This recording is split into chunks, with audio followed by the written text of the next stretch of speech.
Bonjour et bienvenue pour cette 146e édition de Un jour un comics, l'émission qui vous présente tous les jours un comics en VO, un comics disponible sur originalcomics.fr et un comics à lire absolument. Alors aujourd'hui, je suis pas peu fier de vous présenter le 5e épisode de Dark Knight 3, The Master Race, Batman The Dark Knight 3. Qui sort enfin, un petit peu en retard, on peut le dire. Alors on va faire le point sur le timing, bien entendu. C'est la version normale, la version souple, avec cette couverture semi-écartonnée. Sachez que la version collector, avec la couverture de Jim Lee en crayonné, devrait sortir sous une quinzaine de jours, on va le dire. 15 jours, 3 semaines, c'est souvent le délai. Elle est prête puisqu'elle existe en couleur pour une version alternative, mais il faut en commander plus de 100 pour en avoir une, donc c'est un peu dingue. Alors, enfin ce numéro 5, ce projet est un projet de longue haleine, c'était prévu comme une série mensuelle sur 8 mois. Bon, on sait très bien maintenant que ça va se dérouler certainement sur un an, voire un petit peu plus. Le numéro 6 qui devait sortir en juin a été décalé au mois d'août pour le moment. Le numéro 7 n'a pas été sollicité pour septembre, donc il devrait être pour octobre. Et puis on peut espérer et imaginer que le numéro 8 sortira en décembre. Voilà. Moi j'ai pris le pari qu'il mettrait un an à tout sortir, ce qui n'est pas délirant finalement. C'est une maxi-série. Et voilà, c'est 8 numéros sur un an, c'est pas délirant si on veut préserver un certain niveau de qualité.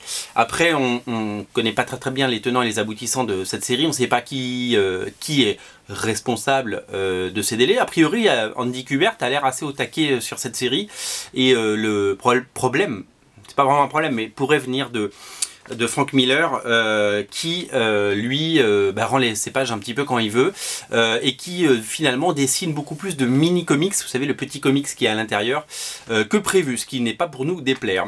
5e numéro donc de cette série. Sachez qu'en version française, un album est sorti en début d'année avec les numéros 1 et 2. Le second album devait sortir là avant l'été, il a été décalé. Il sort en septembre, le deuxième tome, disponible également sur Original Comics, rubrique Urban Comics, à ne pas rater. Et nous avons également donc un 3e tome qui est prévu, mais donc dans le 3e tome, il y aura les numéros 5 et 6. Et comme le 6 n'est pas sorti, on ne sait pas quand est-ce que ça sort. On a le nouveau logo d'ici, ça y est, il est partout maintenant. Il est bien il est mieux en blanc qu'en bleu, d'ailleurs, je voulais dire. Et voilà. Alors, ça va être compliqué de vous parler d'un numéro 5 sans vous spoiler.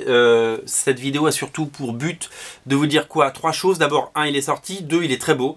Andy Kubert, je trouve, je vais pas vous montrer la dernière page qui est géniale, que j'ai adoré, mais Andy Kubert fait des merveilles. Non seulement il reprend le découpage initial de Frank Miller, mais en plus il met son style. Je pense que c'est un des projets qui va rester. Andy Kubert, il a fait beaucoup de projets d'exception et il a fait beaucoup de choses. Je vous montre celle-là parce qu'on l'a vu à peu près partout. On dirait vraiment du Frank Miller. Et je pense que l'ancrage de Klaus Johnson, qui fait le lien entre les différentes séries, y est pour quelque chose.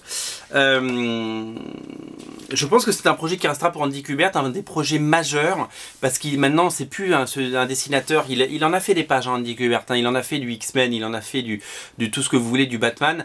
Voilà, maintenant il s'attache à des projets d'exception parce que c'est un dessinateur haut de gamme, et puis il le mérite parce qu'il est vraiment talentueux chez les Kubert. Je ne connais pas de mauvais dessinateurs et je ne connais pas de mauvais artisans. Voilà. La 3e chose que je voulais vous signaler, c'était donc le mini-comics est dessiné par Frank Miller. Il met en scène Lara, la fille donc de Superman et Wonder Woman, dans le nouveau style de Frank Miller. Moi je me suis demandé au début s'il se moquait un petit peu de la gueule du monde, mais non, c'est son nouveau style, et je dois vous dire que voilà, il a simplifié son trait à l'extrême. Il est allé il a épuré le Frank Miller qui est en lui pour arriver à ce style. Et je dois vous dire qu'autant j'avais pas trop aimé le premier mini comics sur The Atom, que je trouvais un petit peu bâclé, on peut le dire. Et là je trouve que il y a du style.